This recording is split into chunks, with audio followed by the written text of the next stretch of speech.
আল্লাহ বলেন আমার প্রিয় বান্দারা হচ্ছে এমন, তারা যখনই কোনো বেহুদা কথা এবং কাজ দেখে তারা সেখান থেকে সরে পড়ে। আর যদি তাদেরকে সেই বেহুদা কাজে, গুনার কাজে ডাকে, তারা বলে না ভাই তুমি তোমার কাজ নিয়ে থাকো, আমি আমার আল্লাহকে নিয়ে আছি। এবং বলে সালামুন আলাইকুম, আমি তোমার জন্য কল্যাণ কামনা করছি। এবং এটাও বলে তুমি যতই ডাকো লা নাবতাগিল জাহিলিন, অজ্ঞ মূর্খ নাফরমানের সঙ্গী আমি কখনোই হব না। তুমি আমার ডাকতে পারো, আমি আসবো না, আমি অজ্ঞ মূর্খ। এই জন্য কোরআনুল কারীমের এই কথাই স্পষ্ট বর্ণনা, প্রত্যেক পাপী মূর্খ, আমি কিংবা তুমি, জওয়ান কিংবা বুড়া, যে গুনাহ করে সে মূর্খ। কুল্লু মান আসাল্লাহ ফাহুয়া জাহিল, তাফসীরে ইবনে কাসিরের মধ্যে আছে। যে আল্লাহর নাফরমানি করে সে মূলত মূর্খ, জাহেল, অজ্ঞ, আহম্মক। এজন্য কোরআনুল কারীম পাপীদেরকে, নাফরমানদেরকে কোথাও বলছে লা ইয়াকিলুন, ওদের আকল নাই।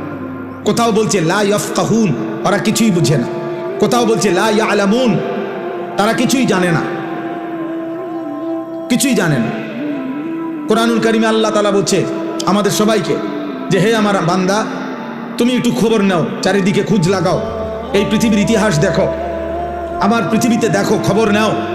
আর খবর নিলেই দেখবা ফানজুরু কাইফা কানা আকিবাতুল মুকাদ্দিবিন, যুগে যুগে মিথ্যাবাদীদের পরিণতি কি হয়েছে খবর নাও। ফানজুরু কাইফা কানা আকিবাতুল মুফসিদিন, দুনিয়ার মধ্যে যারা বিশৃঙ্খলা, ফাসাদ, অন্যায় অনাচার করত তাদের পরিণতি কি হয়েছে দেখো। ফানজুরু কাইফা কানা আকিবাতুল মুনজারিন, দুনিয়াতে যাদেরকে আমি আল্লাহর পক্ষ থেকে ভয় দেখানো হয়েছিল জাহান্নামের, আখিরাতের, অথচ পাত্তা দেয় নাই, তাদের পরিণতি কি হয়েছে দেখো।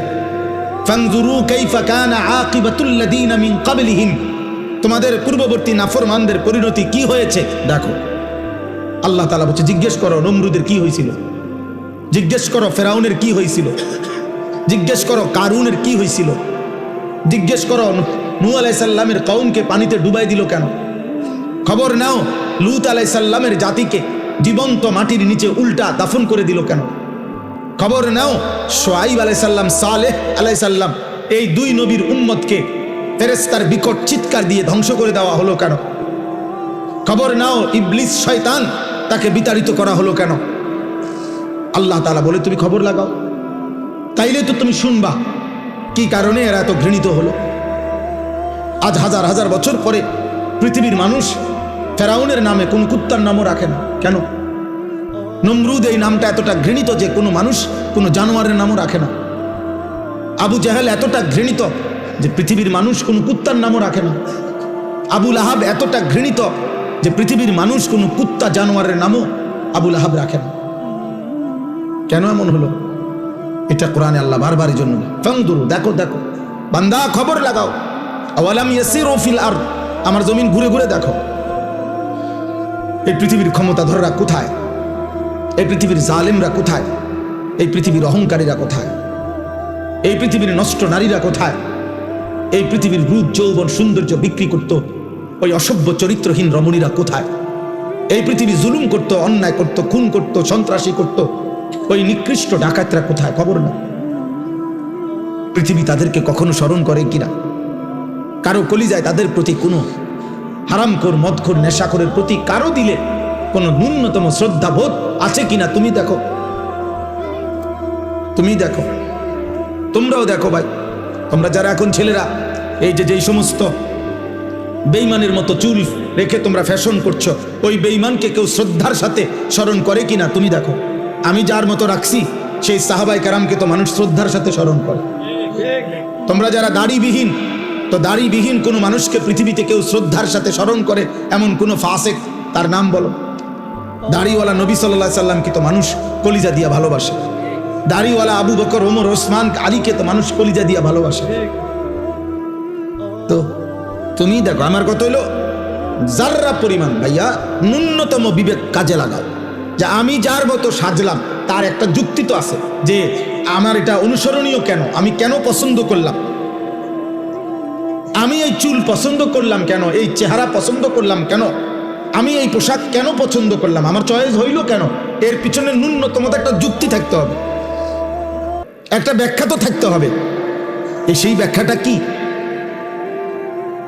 সেই যুক্তিটা কি বলো না বাপ, একজন বলো, একটা ছেলে বলো। আব্বা, সারাদিন যাদের মোবাইলে জীবন কাটে নারী ছবি দেখে, এই জীবনটা তোমার এভাবে যে চলতেছে, এটার উপরে তোমার কি ফায়সালা, মানে কি ভাবনা? তুমি এভাবে কোথায় যাইয়া পৌঁছবা? এক ওয়াক্ত নামাজ যাদের কপালে জোটে না, নাফরমান, অসভ্য, বেয়াদব, বেনামাজি, তুমি কোথায় গিয়ে থামবা আব্বা? তোমার মতো চরিত্রহীন কোথায় গিয়ে থামবা? একদিন কি শেষ হবে না? এই হায়াত, এই রাত শেষ হবে না? এই যৌবন শেষ হবে না?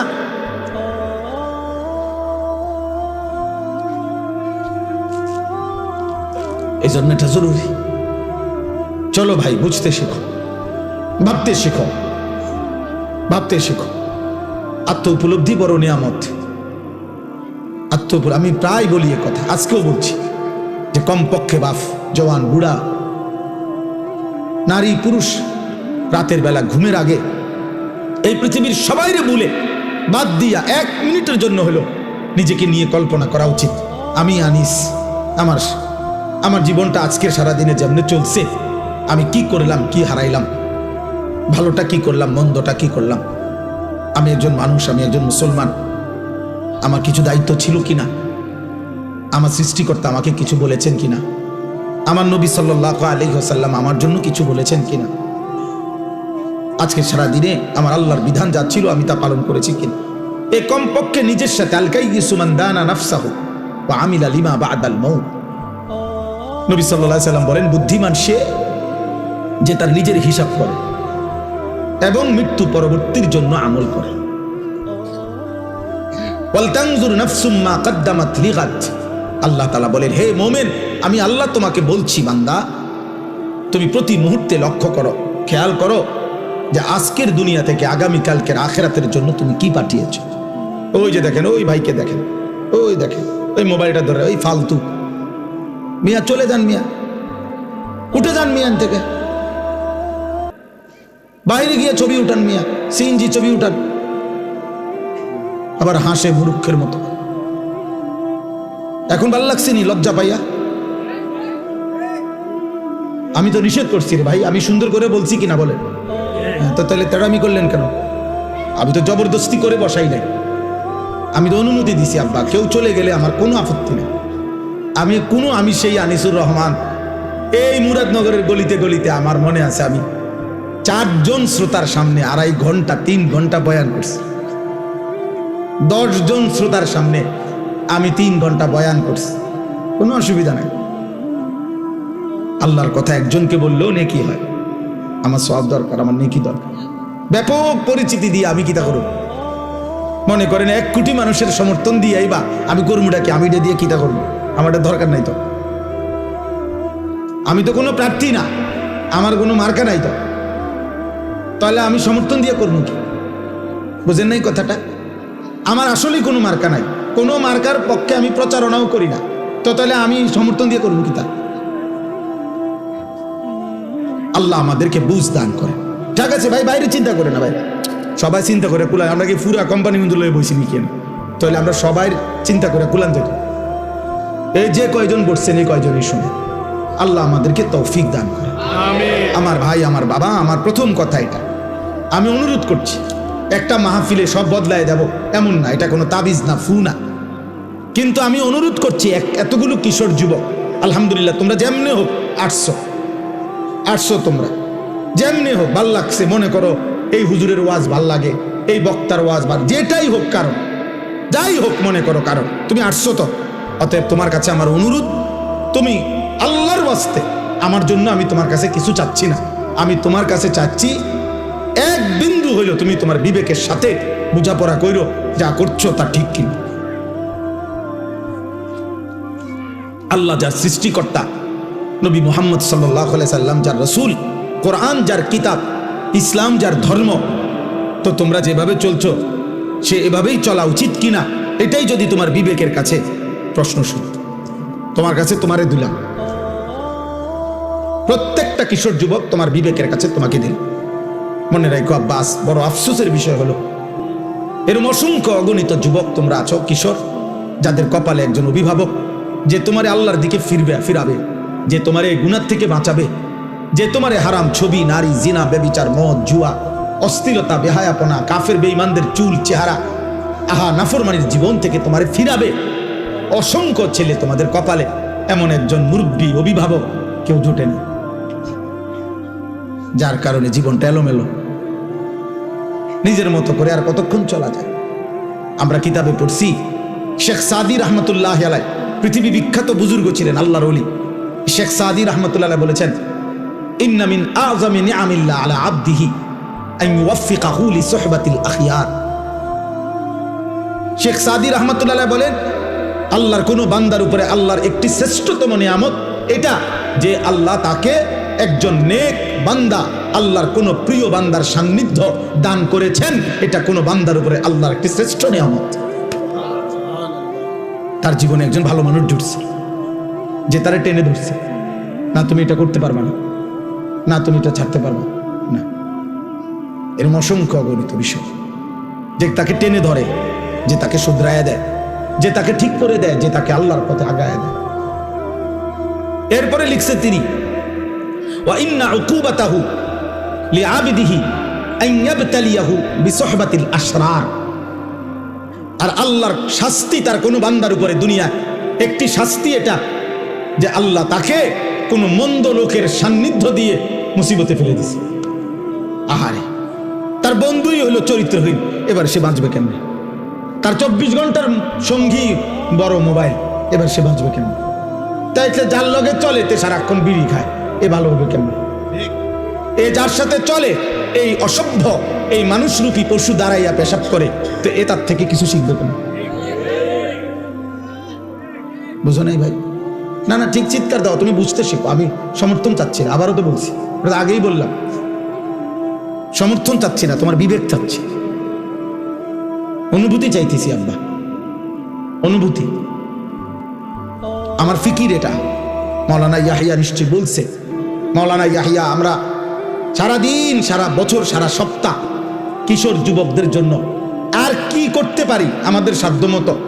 মুসলিম কিশোর নওজোয়ানকে গুনাহ থেকে ফেরানো, আল্লাহর দিকে ফিরানো, ওদেরকে পাক না পাক ন্যূনতম প্রয়োজন পরিমাণ ওযু, নামাজ, সূরা, কেরাত, দোয়া, কালাম শেখানোর জন্য আর কি করা যায়, এর জন্য সারাদিন ফিকির করি। ও ফিকির করো তো আমার ছাত্র, আমার এই সুখ দুঃখের, আমার যেই কিশোর যুবকদেরকে নিয়ে কার্যক্রমের মূল সঙ্গী সে, আল্লাহ তাকেও হায়াতে তয়্যিবা আফিয়া দান করে। বললাম এই জন্য যে আমার ভাই, এটা তোমরা অনেকের কপাল মন্দ, যার কারণে তুমি 365 দিনে তোমারে কেউ একবার বলে নাই, কি রে ফুত, তো মুসলমানের সন্তান, ফজরের নামাজ পড়ো না? চিন্তা করেন, এই বদনসিবের কপালে এমন একজন মানুষ জোটে নাই যে তাকে এই কথাটা বলবে। এই বদনসিবের কপালে এটা জোটে নাই, কেউ বলবে তারে যে, কিরে বাবা, তুমি মুসলমানের বাচ্চা, এটা কেমনে বেঈমানের মতো চুল রাখলা কেমনে? কেউ নাই তার একজন অভিভাবক। কে তাকে বলবে যে বাবা, মুসলমানের সন্তান, পেশাব করে পানি নিতে হয়, টয়লেট পেপার ব্যবহার করতে হয়? কে তাকে বলবে যে বাবা, সারা রাত উলঙ্গ ছবি দেখা, নর্তকী দেখা, এ তো জাহান্নামীদের কাজ হইতে পারে, ইমানদারের কাজ হইতে পারে না।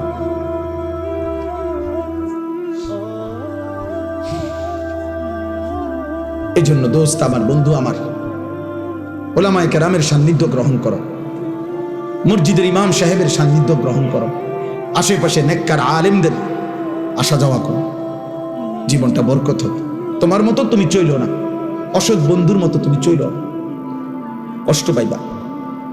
কোরআনুল কারীমের মধ্যে আছে, কিয়ামতের দিন আল্লাহ বলবেন ফেরেশতাদেরকে, উহশুরুল্লাযীনা যালামু ওয়া আজওয়াজাহুম ওয়া মা কানু ইয়াবুদুন মিন দুনিল্লাহ ফাহদুহুম ইলা সিরাতিল জাহিম। আহা, কিয়ামতের দিন আল্লাহ বলবে, ফেরেশতারা, হাসরের এই ময়দান থেকে প্রত্যেকটা পাপীকে আরো 2 জন সঙ্গী সহ একসাথ করো, 3 জনকে একসাথ করো, 1 পাপী, 2 ওয়া আজওয়াজাহুম, ওই পাপ কাজটি তার সঙ্গী যে ছিল, যার সঙ্গী হয়ে, যার সঙ্গ নিয়ে সে এই গুনার কাজটা করত, ওরাও একসাথ করো। ওয়া মা কানু ইয়াবুদুনা মিন দুনিল্লাহ, এবং এই পাপ এবং গুনার কাজ করতে গিয়ে সে আমি আল্লাহকে বাদ দিয়ে যার উপরে ভরসা করত, আমার নেতা আছে, আমার কর্মী আছে, আমার দল আছে, আমার ক্ষমতা আছে, আমার সম্পদ আছে, আমার টাকা আছে, আমার বাড়ি গাড়ি আছে, আমাকে বংশ বড়, আমার ফলাফাইন আছে, কিছু না কিছু একটার উপরে ভরসা করে আমার শরীর আছে, আমার স্বাস্থ্য আছে। আল্লাহর কসম প্রত্যেক পাপী, আমি কিংবা তুমি, পাপ করার মুহূর্তে তার একটা না একটা আস্থা আছে কারো উপর, আল্লাহকে বাদ দিয়া। নাহলে হে নাফরমানি করছে কেন? আল্লাহ বলবেন ফেরেশতাদেরকে অরো ডাকো, এই তেন নাফরমানকে একসাথ করো। পাপী, পাপীর সঙ্গী এবং পাপ কাজে সে যার উপরে ভরসা করছে, যার উপরে নির্ভর করছে, আল্লাহ বলবেন ফেরেশতারা তিনটা নাফরমানকে একত্র করে ফাহদুহুম ইলা সিরাতিল জাহিম, জাহান্নামের রাস্তা দেখায় দাও। এজন্য তুমি কারো গুনার নির্ভরশীলতা হইও না, তোমার উপরে ভর করে জানো সে গুনাহ না করে। তুমি কাউরে গুনার রাস্তা আগায় দিও না। মদের আড্ডা, জুয়ার আড্ডা, নারীর আড্ডা, জিনার আড্ডায় তুমি আগায় দিও না। আল্লাহ আমাদেরকে মাফ করে দেন, আমিন। কোরআনুল কারীমের মধ্যে আছে প্রত্যেক পাপী পাপ করার পূর্ব মুহূর্ত পর্যন্ত, ছেলের আব্বা শোনো, প্রত্যেক কবিরা গুনাহ, যে কবিরা গুনাহ করে, শিরিক করে, কুফর করে, মদ, জুয়া, চুরি, ডাকাতি, সুদ, ঘুষ, বেপর্দা, বেহায়া, কিস্তি, হারাম, নারী, ছবি, অশ্লীলতা, গান, বাদ্য, উলঙ্গতা, বেহায়াপনা, আল্লাহর নাফরমানি করে, আল্লাহর কসম কোরআনুল কারীমে সূরা হাশরের মধ্যে আছে প্রত্যেক পাপী পাপ করার পূর্ব মুহূর্ত পর্যন্ত ইবলিস, শয়তান তার সাথে থাকে।